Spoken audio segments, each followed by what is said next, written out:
वंदे मातरम साथियों, सत्य और न्याय की प्रतीत न्यूज चैनल में आपका स्वागत है। मैं हूं आपके साथ आपका मित्रों, जो देश में चल रहा है, जो कुछ हो रहा है, ये कहते हैं कि राजनीति हो रही है कि राजनीतिक शब्द की आड़ में कुछ भी चलेगा और हम राष्ट्रवादी, मानवतावादी, सत्यवादी, सभ्यतावादी, संस्कृतवादी इस खेल का मूक दर्शक बने रहेंगे। इस देशद्रोही, जन विरोधी, धर्म विरोधी गतिविधियों के मूक दर्शक बने रहेंगे। क्या राजनीति करना पाप है? या जो राजनीति के क्षेत्र में जाता है, हर आत्मा पापी आत्मा होती है, फिर भी और छल कपट विश्वासघात करने वाली होती है, दोहरे चौहरे चरित्र की होती है? नहीं, ऐसा नहीं है। सत्य आज भी जिंदा है और सदैव जिंदा रहेगा। जिस दिन सत्य इस पृथ्वी से लुप्त हो जाएगा तो ये मानवता, ये सभ्यता, संस्कृति, मानव जाति सब कुछ लुप्त हो जाएगा, महाविनाश आ जाएगा। देखिए अखबार में जो दिल्ली की 7 सीटों पर चार दावे ठोक रही है, एक दूसरे को चोर बता रही है, कैसे गठबंधन कर रही है। जो लोग ये मानते हैं बीजेपी या मोदी सरकार देश को बचा लेगी, राष्ट्रवाद को बचा लेगी, मानवतावाद को बचा लेगी, धर्मवाद को बचा लेगी, सभ्यतावाद को बचा लेगी, संस्कृतिवाद को बचा लेगी, अच्छी बात है, हम भी सोचते हैं। लेकिन जो अन्य जो पक्ष और विपक्ष है, क्या वो बचाने देगा? क्या वो देश समाज को भ्रमित नहीं कर रहा है?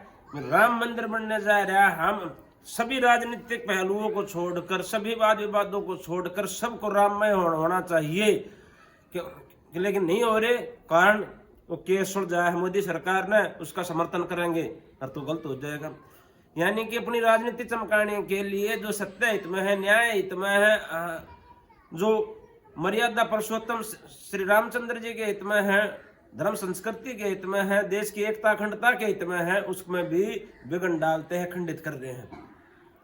तो हम जो जितनी भी राजनीतिक अन्य जो पार्टियां हैं उनके विरोध में, और राष्ट्रवाद बीजेपी सरकार है, मोदी सरकार है, तो उनके समर्थन में। हालांकि बीजेपी सरकार में भी कुछ गणे चुने मुख्य नेता हैं या मुख्य जो बड़े इसके सूत्रधार हैं, उन पर विश्वास और आदर कराया जा सकता है, अंत हर किसी पे नहीं।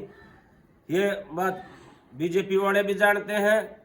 और एक और बात बताऊं, जो आपसे जुड़ रहा है आपको गलत बता रहा है, जो कांग्रेस जुड़े हो कांग्रेस से गलत बता रहा है, जो बीजेपी कुछ बीजेपी को बता रहे हैं, लेकिन फिर भी वोट दे रहे हैं, सपोर्ट कर रहे हैं। क्या हमें केवल बीजेपी को वोट और सपोर्ट करने से हम बच जाएंगे, हमारा भविष्य बच जाएगा, हमारी आने वाली पीढ़ियों का भविष्य सुरक्षित हो पाएगा? ये सोचने का विषय है।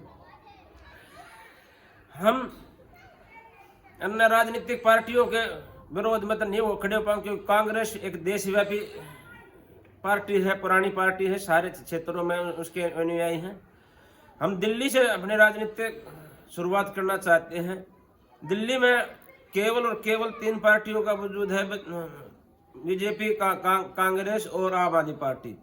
तो फिलहाल कांग्रेस भी दौड़ से बाहर है, बीजेपी और आम आदमी पार्टी दिल्ली विधानसभा या लोकसभा में फाइट होने जा रही है। हम दिल्ली को एक शुद्ध, सात्विक, स्वच्छ, सकारात्मक राजनीतिक विकल्प देना जा रहे हैं, जो इस प्रकार रहेगा: मानसिक, वैचारिक, शारीरिक, पारिवारिक, आध्यात्मिक, सामाजिक, आर्थिक, धार्मिक, सांस्कृतिक, सांसारिक, प्रशासनिक, व्यवहारिक, प्राकृतिक, सभ्यता, मानवता में और राष्ट्रीय एकता। इधर 16 बिंदु, 16 संस्कार में है। और हम देश की एकता, अखंडता, महानता, मानवीय मूल्यों को तार तार करती है, 24 घंटे अपना काम कर रही है, हमारे ऊपर चल रही है राजनीति। दिल्ली देश और दुनिया के अनेक ईश्वरवाद, मजहबवाद, अनेक धर्मवाद, अनेक वाद विवादों को मुक्त करना हमारा मुख्य उद्देश्य रहेगा। इसमें जैसे वीडियो बड़ी हो रही, वैसे तो ये बिस्मिल कांड का दे रखा है, अंदर अंकित सक्सेना का दे रखा है, ये सब जाति मजहब धर्म के नाम पर हत्याएं हो रही हैं, खून खराबा हो रहा है, मतभेद हो रहे हैं और अधिकतर राजनीतिक पार्टियां करवा रही हैं, जिसमें केवल और केवल आम जन मानस अपनी धार्मिक आस्था के वशीभूत होकर भावुक होकर ऐसा कर बैठते हैं। और दूसरी बात, अगर उनको भी धर्मी सरपा आएगा, घर में आएगा, हमारे शतान पर आएगा, मारने आएगा, तो एक तो हाथ जोड़ के खड़े होंगे, उसका दया थोड़ी होगी, उसको तो सामना करना पड़ेगा। कितने लोग हो, ये स्वाभाविक बात है। जिसके अंदर दया नहीं, करुणा नहीं, प्रेम नहीं, प्रीति नहीं, परोपकार नहीं, किसी प्रकार की मानवीय मूल्य नहीं, तो दूसरे आदमी पर चढ़ाई करेगा, दूसरे परिवार पर चढ़ाएगा, गैर जाति गैर मजहब पर चढ़ाएगा, तो क्या कर रहे हैं? ये सब राजनीतिक देन है, इन सभी का सुधार करना है। और इसी संदर्भ में हमारे संजय भाई है, उन्होंने भी कुछ वीडियो बना कर डाल दी है, वो भी आप देख सकते हैं। और जो मैं मैसेज बना कर आपको बताने जा रहा हूँ वो भी देखो। मैसेज इस प्रकार है: नैतिक संवैधानिक को राष्ट्रीय करते हुए निमंत्रण पत्र, राजनीति सुधारो, राजधानी बचाओ, दिल्ली चढ़ी भ्रष्ट राजनीति की भेंट, सभ्य राष्ट्रवादी कृपया ध्यान दें, मेरे प्रिय परिचित व अपरिचित देश प्रेमी बहन बंधुओं, आपको सूचित किया जाता है कि आज दिल्ली की दिशाहीन राजनीतिक विचारधारा गिरावट कड़वाहट की चरम सीमा पार कर चुकी है। अब आखिरी रास्ता बचा, विचार छोड़ो, कुर्सी छोड़ो, यानी मनोवृत्ति बदलो या फिर संवैधानिक पद मुक्त हो जाओ। अब राजधानी में भ्रष्टाचार मुक्त राजनीति, करप्शन फ्री पॉलिटिशियन का रोल मॉडल दिल्ली देश और दुनिया को सिद्ध करके हम दिखाएंगे। इस अति महत्वपूर्ण विषय पर हमें एकदम नई सोच के साथ खुले दिलो दिमाग पॉजिटिव थिंकिंग से आमने सामने विचार मंथन करके कुछ ठोस निर्णय लेने हेतु एक सभा करना चाहता हूं, ताकि हम सब कुछ सभ्य राष्ट्रवादी विचारधारा के लोग भारतीय लोकतंत्र व राजतंत्र को एक सभ्य सक्षम समर्पित दूरदर्शी राजनीतिक विकल्प दे सके। इसके लिए एक संयुक्त प्रयास की सख्त जरूरत है। बड़े कड़े शब्दों में इस बात का खुलासा कर रहा हूं कि नवनिर्माण संगठन का यदि कोई व्यक्ति विशेष, पार्टी, परिवार, समाज, संगठन नेतृत्व करना चाहता है तो उसे अनुभूति का सुहृदय स्वागत है। यदि ऐसा संभव नहीं हुआ तो फिर एक नए एलायंस का सूर्योदय होगा, जिसका मुख्य उद्देश्य आगामी दिल्ली विधानसभा चुनाव में स्वच्छ राजनीति का बीजारोपण करने हेतु कुशल रणनीति बनाकर समर्पित भाव से कर्म क्षेत्र में उतर जाना है। सर्व संकल्पित हमारा अटल सिद्धांत होगा, जब सत्य, सभ्यता, मानवता और देश की एकता अखंडता की रक्षा हेतु राजनीतिक विकल्प देना शौकनी मजबूरी है। हर क्षेत्र में, हर सरकारी विभाग में बदलाव के लिए वैचारिक क्रांति जरूरी है, अर्थात हंगामा खड़ा करना हमारा उद्देश्य नहीं है, किंतु समस्त समस्याओं के समाधान हेतु पीड़ित परेशान दिल्ली वासियों को योग्य दिल्ली सरकार देना जरूरी है। ऐतिहासिक राजनीतिक, ऐतिहासिक राष्ट्र के लिए देश में मानवता का उज्जवल भविष्य युवा शक्ति, मातृशक्ति, भारतीय शिक्षा तंत्र और कुशल नेतृत्व पर निर्भर है। कृपया शब्दों की गहराई और कार्य की महानता को समझते हुए कोई निर्णय ले आने से पहले फोन पर सूचित करने की अनुकंपा करें, ताकि आपके सम्मान स्वागत व्यवस्था में कोई कमी ना रहे। अनेक शुभकामना से जय हिंद, जय भारत, वंदे मातरम। निवेदक आपका साथी, बंधु, राष्ट्रीय शुभचिंतक, महामंडलेश्वर योगी माथुर, पशुपति अखाड़ा, आयोजक तपस्वी परिवार, देश व मानवता के सदैव तैयार। संयोजक आप और हम, हर देश भक्त क्रांतिकारी बहन मां। ये सभा कार्यक्रम इस प्रकार है: समय, दिन, तिथि, स्थान ये निश्चित नहीं किया गया है, या आपके लिए है कोई मध्य दिल्ली को ऐसा जो विचार करिए जो मेट्रो के आसपास या सुविधाजनक हो सभी के लिए। और उसी में हम आगे बढ़ना चाहते हैं आप सभी को लेकर कि हर संगठन के पास, हर व्यक्ति के पास कुछ विशेष होता है, उस विशेष को हम महाविशेष बनाएंगे। हर किसी के पास कोई ना कोई शक्ति विचार होते हैं, उस शक्ति को महाशक्ति बनाएंगे और विचार को महाविचार बनाएंगे और महापुनित कार्य के लिए अग्रसर होंगे, जिससे हमारी हर प्रकार से रक्षा हो सके।